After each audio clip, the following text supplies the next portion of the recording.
ఒక వ్యక్తి ₹1కి 3 చొప్పున మరియు అంతే సంఖ్యలో ₹1కి 2 చొప్పున క్లిప్లను ఖరీదు చేస్తూ 20% లాభంతో అమ్మదలిచిన డజన్ ఎంతకు అమ్మాల్సి వస్తుందన్నాడు.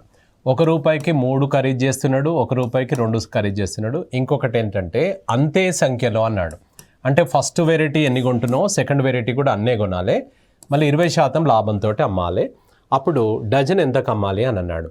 ఇప్పుడు చూడండి, ₹1కి 3, ₹1కి 2 అన్నాడు. ఆ నెంబర్స్ ఉన్నాయి కదా, 2, 3ల యొక్క కాసాగు తీసుకోవాలి, ఎల్సిఎం.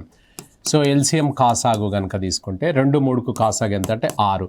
6 ఏమో ఫస్ట్ వెరైటీ కొనండి, 6 ఏమో సెకండ్ వెరైటీ. 6 ఎందుకు కొనాలి సార్ అంటే ఆ 2, 3 చే కట్ అయ్యే నెంబర్ నీకు నచ్చిన నెంబర్ తీసుకో, తప్పులేదు.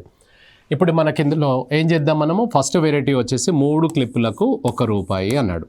సెకండ్ వెరైటీ వచ్చేసి 2 క్లిప్పులకు ₹1 అన్నాడు సెకండ్ వెరైటీ. ఇప్పుడు ఇవి ఎన్ని కొనాలి, మనం 6 కొనాలి, ఇవి 6 కొనాలి. ఎందుకు అలా అంటే మనకు ఈక్వల్ నెంబర్ అన్నాడు కాబట్టి. సరే, ఇవి అంటే ఇవన్నీ మనకు 3, 6 కావాలంటే ఇవి 2 సెట్స్ కావాలి. అంటే ఎంత అవుతుంది దీనికి అమౌంట్, ₹2 అవుతుంది. అలాగే దీన్ని తీసుకుంటే ఇవి 3 సెట్స్ తీసుకోవాలి. అంటే ఎంత, ₹3 అన్నమాట. అంటే ఎంత అవుతుంది, ₹3. అంటే రెండింటిని కలిపితే నీకు 12 క్లిప్పులు అవుతున్నాయి. రెండింటి యొక్క ధర వచ్చేసి ₹5 అనమాట.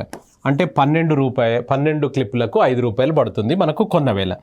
వీటిని ఏమంటుండంటే 20% లాభంతో అమ్మాలంటే ఎంతకు అమ్మాలి అని అన్నాడు. వీటి మీద 20% అంటే సిపి వచ్చేసి 100%. 100% ఆఫ్ అమౌంట్ ఈక్వల్ టు ₹5 అనమాట. మిమ్మల్ని లాభంతో అమ్మండి అన్నాడు.